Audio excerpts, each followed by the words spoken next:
चलो अब ये देखते हैं कि क्यूब रूट्स वाला को कैसे बनाए। एग्जाम्पल के तौर पे एक क्वेश्चन है हमारे पास जो पूछा गया कैट में पहले भी कि how many cubes which ends with 44 up to 1000, ऐसा कितना क्यूब्स है अप टू 1000 में। ठीक है, तो सबसे पहले 44 का एंड कौन कौन सा क्यूब करता है वो हमें पता होना चाहिए।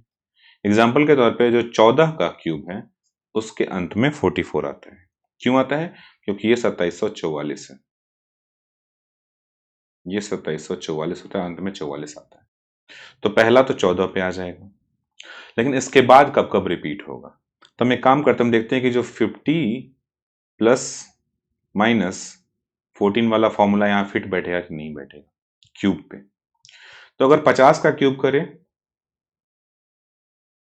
प्लस क्या हो जाएगा दूसरा 14 का क्यूब प्लस 3 इंटू ए हो जाएगा 50 इंटू बी हो जाएगा 14 और ब्रैकेट के अंदर हो जाएगा 50 प्लस 14। ये प्लस वाला के लिए कर रहा हूं। नीचे सेम हो जाएगा 50 का क्यूब माइनस 14 का क्यूब प्लस माइनस 3 गुना 50 गुना 14, ब्रैकेट के अंदर हो जाएगा 50 माइनस 14। ठीक है,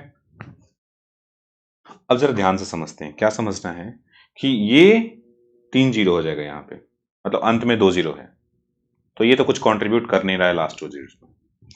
ये करेगा क्योंकि इसके अंत में 44 आ रहा है। ठीक है, तो यहां मैं इस दोनों को सेपरेट कर देता हूं थोड़ी देर के लिए, अब क्लियर हो जाएगा। ओके, ये तो 44 कंट्रीब्यूट कर रहा है 14 बीच वाला।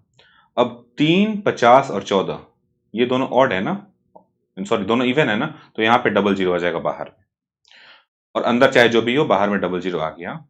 तो ये समझ में आ रहा है कि ये भी कुछ कंट्रीब्यूट लास्ट 2 डिजिट में ये दोनों कंट्रीब्यूट नहीं करेगा, जो करेगा सिर्फ यही करेगा। यानी कि जब 50 प्लस 14 होगा तो इसका क्यूब का लास्ट 2 डिजिट वही होगा जो 14 का 2 डिजिट होगा। ये बात समझ में आ रही है? 50 प्लस 14 जब होगा तो लास्ट 2 डिजिट जो आएगा वो 14 का 2 डिजिट का रिपीटिशन होगा, उसी फैमिली से बिलोंग करेगा। अब हम ये चेक करें कि जब माइनस होगा तब क्या सेम फॉर्मूला वैलिड होगा, क्योंकि यहां पे क्या आ जाएगा डबल जीरो आ जाएगा, और यहां पे आ जाएगा -44, लास्ट 2 डिजिट से लिख रहा हूं मैं, यहां पे फिर से डबल जीरो आ जाएगा। ये कुछ कंट्रीब्यूट नहीं करेगा, ये कुछ कंट्रीब्यूट नहीं करेगा, पर ये निगेटिव है ना, इसलिए ये कितना हो जाएगा, ये हो जाएगा 56 हो जाएगा ना, जब माइनस होगा 100 से। तो ये तो 44 रहने नहीं देगा, मतलब कि जो माइनस वाला है ना वो वैल्यू वैलिड नहीं रहेगा। यानी कि अब क्या हो गया क्यूब में कि एक तो 14 क्यूब इसका 44 आएगा, और दूसरा 50 प्लस 14 का जो भी क्यूब होगा ना वो वैलिड रहेगा। दो चीज हो गई, पहला क्या हुआ, पहला तो 14 वाला 44 का फॉलो करेगा, और दूसरा 50 प्लस 14 वाला जो सीरीज होगा वो फॉलो करेगा। अब तो ऐसा कितना वैल्यू होगा जो 1000 से कम आए, निकालने का तरीका क्या हो जाएगा, 50n प्लस 14 लेस देन 1000। ठीक है, अब यहां से हम निकाल देंगे n इज इक्वल टू क्या आ जाएगा, n इज लेस देन और इक्वल टू 19, यहां से 19 आ जाएगा। क्लियर है?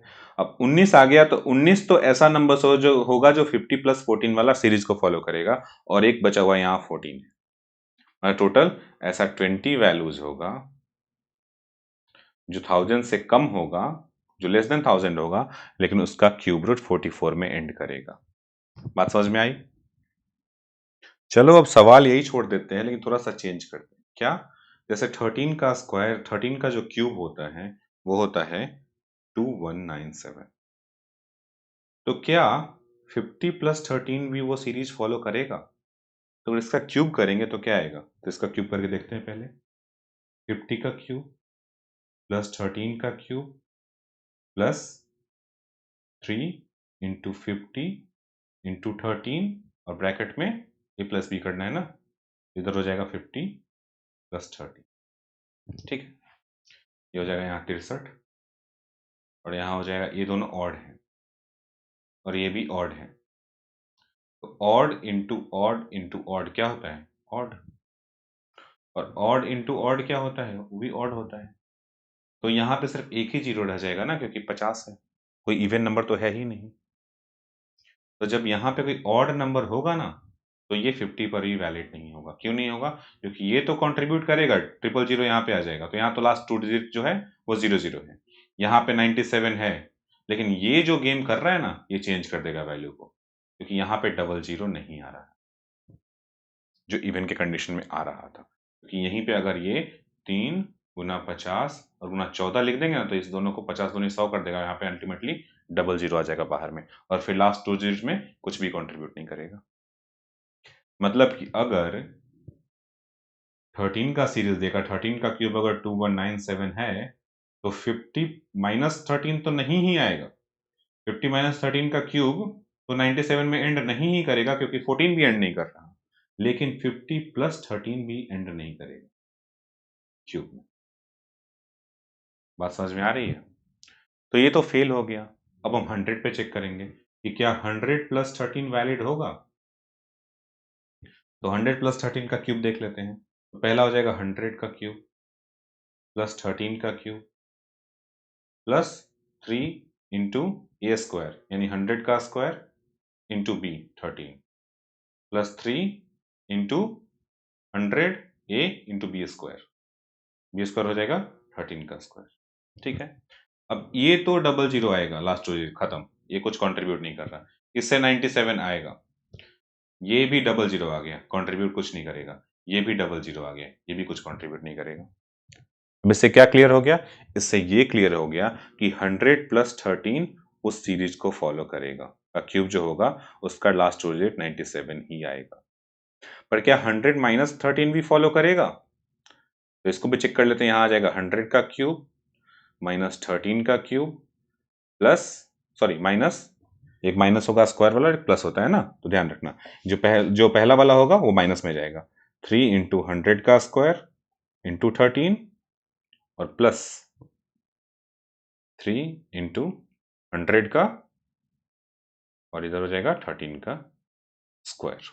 ठीक है, अब ध्यान से देखो, ये जो है ना, ये 00 कंट्रीब्यूट करेगा, और ये माइनस 97 कंट्रीब्यूट करेगा। ध्यान रखना है, माइनस 97 करेगा, प्लस नहीं। और ये तो 00 कंट्रीब्यूट करेगा, कुछ नहीं। ये भी 00 कंट्रीब्यूट करेगा, कुछ नहीं। पर ये 97 जो है वो माइनस में है, इसलिए -03 वाला फॉर्मूला फॉलो करेगा, मतलब 97 को रिपीट नहीं करेगा, क्योंकि ये माइनस में। तो अल्टीमेटली क्या निकलता है कि जब इवन होगा, जैसे कि 14 हो गया, 16 हो गया, ऐसा जब नंबर्स होगा ना, तो 50 प्लस, मतलब 50n प्लस x वाला वैल्यू फॉलो करेगा, क्यूब का लास्ट डिजिट सेम होगा, अगर ये इवन होगा तो। लेकिन अगर ऑड होगा तो 100n प्लस x वाली वैल्यू को फॉलो करेगा, अगर ये ऑड होगा तो। ये फॉर्मूला समझ में आया? नहीं समझ में आया तो फिर से समझा देता हूं। अगर कोई नंबर मान लो 14 है, तो ये 50 और प्लस 14 वाला फॉर्मूला को वैलिड रहेगा। का क्यूब भी, जो 14 का क्यूब का होगा लास्ट डिजिट, वही होगा 50 प्लस 14 का लास्ट डिजिट, वही होगा 100 का प्लस 100 प्लस 14 का लास्ट 2, वही होगा 150 प्लस 14 का लास्ट 2। ठीक है, लेकिन अगर यहाँ पे 13 हो जाए, कोई ऑड नंबर हो जाएगा, 13 हो जाएगा, 17 हो जाएगा, ऐसा कुछ हो जाएगा, तो 100n प्लस x को फॉलो करेगा, यानी कि ये फिर 113, 100, 113 के बाद फिर 213, फिर 313, ऐसे फॉलो करेगा। तो ऐसा नंबर कितना हो जाएगा 1 से लेकर 1000 तक? तो पहला तो हो जाएगा 13, और हर 13 13 13 करते करते 913 तक जाएगा, तो अल्टीमेटली 10 ऐसा नंबर्स हो जाएगा। क्लियर है? तो ऐसा सिर्फ 10 ही नंबर्स होगा जिसका एंड में 97 लास्ट टू डिजिट, 1 से 1000 के बीच में।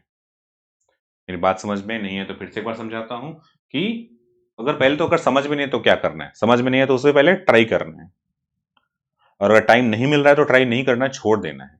और अल्टीमेटली हमें क्या समझ, दो चीज समझ में आती है कि अगर कोई नंबर का, पहले तो मैं स्क्वायर वाला हमें पता है ऑलरेडी, स्क्वायर वाला में क्या है कि 50n प्लस माइनस x पे वो रिपीट होता है लास्ट 2 डिजिट। और अगर क्यूब हो तो दो पॉसिबिलिटी है, पहला कि अगर ऑड नंबर हो, और दूसरा अगर इवन नंबर हो। अगर इवन हो तो 50n प्लस x फॉलो करेगा, और अगर ऑड होगा तो 100n प्लस x फॉलो करेगा। ठीक है, ये ध्यान में रखने वाली बात है, और अल्टीमेटली यही हमारा थियरी बन के आता है। क्या आता है कि अगर कोई नंबर x है जो 1 से 24 के बीच में है हमारे पास, तो जो x का लास्ट 2 डिजिट होगा, x स्क्वायर का लास्ट 2 डिजिट होगा, वही 50n प्लस माइनस x का लास्ट 2 डिजिट होगा। ठीक है? लेकिन अगर x एक ऑड नंबर, अगर सॉरी ये तो स्क्वायर वाला हो गया, अब हम क्यूब वाले की बात करते हैं, ये स्क्वायर वाले के लिए हो गया। अब क्यूब वाले में क्या देखते हैं, अगर x एक ऑड नंबर होगा तो 100 plus x 100n plus x वाला जो सीरीज होगा वो फॉलो करेगा लास्ट 2 डिजिट, और अगर ये इवन नंबर होगा x तो 50 प्लस x वाला जो सीरीज होगा ना वो फॉलो करेगा। ठीक है, ये बॉटम लाइन हो गया। ओवर। ठीक है।